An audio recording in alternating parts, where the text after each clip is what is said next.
Welcome to this explainer. It is absolutely wild to think about how international borders and massive macro trade policies can trigger a domino effect that lands right in our local backyards. Have you ever wondered how a tense geopolitical standoff in Washington, D.C. can literally change the physical landscape of a quiet little town hundreds of miles away? Well, today, we're connecting those dots, tracing a direct line from billion-dollar tariffs all the way down to municipal solid waste. Here is our roadmap for today. First, we'll look at the US-Canada trade war. Second, Fortress North America.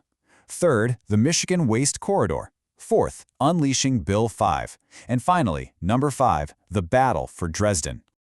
All right, part 1, the US-Canada trade war. Let's dive right in and map out the rapid escalation of the conflict that really set all of these dominoes in motion. To really grasp this local crisis, we have to start at the beginning. Back in early 2025, under President Donald Trump, the U.S. ordered near-universal tariffs. We're talking 25% on most Canadian imports and 10% on energy. Canada, of course, fired back quickly with massive retaliatory tariffs of its own.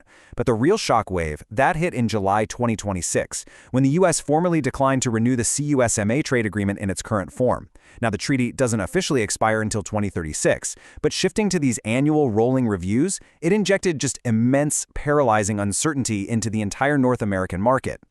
Just to put those geopolitical stakes into perspective, the annual bilateral trade volume between the U.S. and Canada stands at roughly $700 billion. $700 billion! That is a staggering amount of integrated supply chains, auto manufacturing, agriculture, and daily commerce suddenly thrown into total unpredictability. Both nations are incredibly reliant on this flow, meaning any disruption demands drastic, immediate defensive maneuvers on both sides of the border. Which brings us to part 2, Fortress North America. Let's zoom into the regional level to see exactly how the province of Ontario scrambled to defend its economy from this $700 billion threat. Faced with a highly volatile border, Ontario Premier Doug Ford traveled directly to Washington, D.C. He was down there pushing a highly protectionist vision that got dubbed Fortress North America. Ford advocated for a hardline approach. He literally said, "I still stand by what I say. Dollar for dollar, tariff for tariff. They understand strength, not weakness, and we should never, ever roll over and be weak." His goal was to build a secure continental perimeter to protect domestic jobs, all while trying to shield Canada from Washington's protectionist crosshairs. But look, Washington wasn't just throwing tariffs at the wall to see what sticks. They were using the non-renewal of CUSMA as leverage over some very specific friction points. The U.S. wanted tougher rules of origin for auto manufacturing to block third-party imports. They wanted greater access to Canada's heavily protected dairy market, strict enforcement against forced labor, and they were holding steel and aluminum tariff exemptions hostage to get it all done. This put intense structural pressure on Canadian industries. But, as we're about to see, one of the biggest pressure points wasn't steel or milk at all. So, part 3, the Michigan Waste Corridor. This perfectly illustrates a totally unexpected vulnerability in this whole cross-border trade dispute. It's time to talk about municipal solid waste. Every single year, roughly 3.44 million tons of Ontario's commercial and construction waste is exported to the United States. Just let that sink in for a second. Ontario actually has a severe lack of domestic landfill capacity, so they rely heavily on exporting their trash. It turns out one of Canada's most critical exports is literally garbage. So when Premier Ford warned that the U.S. could close the border to Ontario's waste, he was highlighting an immediate, catastrophic crisis for the province's entire waste management infrastructure. And this massive trade corridor exists purely because of economics. If we compare the landfill tipping fees, it's pretty clear. Ohio charges $4.75 per ton, Wisconsin charges between $6 and $13, but Michigan? Currently, they charge an exceptionally microscopic 36 cents per ton. This acts as a massive magnet for cheap disposal from Ontario. But to curb these imports and fund environmental cleanup, Michigan Governor Gretchen Whitmer proposed a huge hike, raising that fee to $5 per ton. Suddenly, between the looming threat of a closed border and Michigan jacking up its prices, Ontario's cheap waste disposal strategy was collapsing from both sides. Moving to part 4, unleashing Bill 5. Because an international trade war was threatening to shut down this vital waste corridor, Ontario felt absolutely forced to fast-track its domestic landfill capacity. Enter Bill 5, officially named the Protecting Ontario by Unleashing Our Economy Act.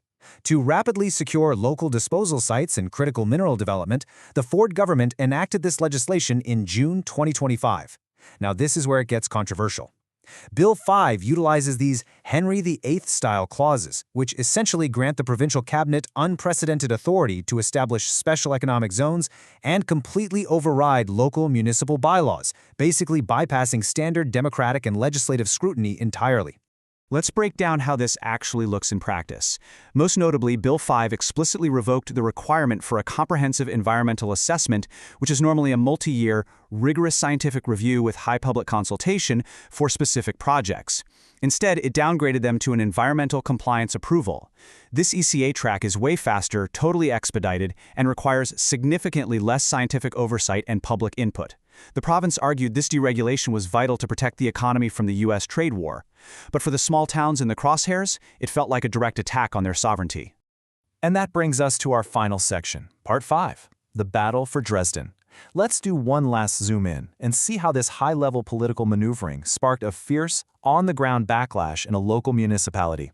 One of the very first and easily most controversial beneficiaries of Bill 5's deregulation was the York One Environmental Waste Solutions Project. York One acquired this dormant, legacy landfill site located less than a kilometer from the town line of Dresden, Ontario. By leveraging grandfathered permits from way back in the 1970s, plus the new exemptions under Bill 5, they aimed to bypass local zoning entirely. Their plan? Transform this quiet, sleepy site into a massive 24/7 facility accepting an astounding 6,000 tons of construction waste every single day. As you can imagine, this unilateral move from the provincial government ignited a massive organized resistance. It united a really diverse coalition. You had furious local Dresden residents, the Chatham-Kent Municipal Council, who formally opposed the project, major environmental advocates, and local First Nations communities. All of these groups felt their local autonomy and environmental safety had just been entirely stripped away by a provincial decree trying to solve an international trade problem. And the strongest resistance to Bill 5 actually came from First Nations leaders. Grand Chief Alvin Fiddler warned of potential blockades, making it clear that bypassing consultation directly violates treaty rights enshrined in the Canadian Constitution. He stated, "I think after today, we need to look at every option that is at our disposal, including legal, political, economic, everything, including taking direct action. Indigenous leaders are demanding free, prior, and informed consent." So what started as a dispute over auto parts and dairy tariffs in Washington has literally evolved into a fundamental constitutional conflict over land rights and local democracy in Ontario. As this explainer reveals, the invisible lines drawn in Washington don't just affect global markets on some spreadsheet. They dictate the real environmental realities of local towns like Dresden. When billions of dollars are at stake and supply chains are weaponized, it is almost always the quiet local communities that are forced to absorb the impact. So I want to leave you with this to think about. When global trade wars force governments to rapidly deregulate and build fortresses just to survive, what is the true lasting cost to the environments and the communities trapped inside those walls?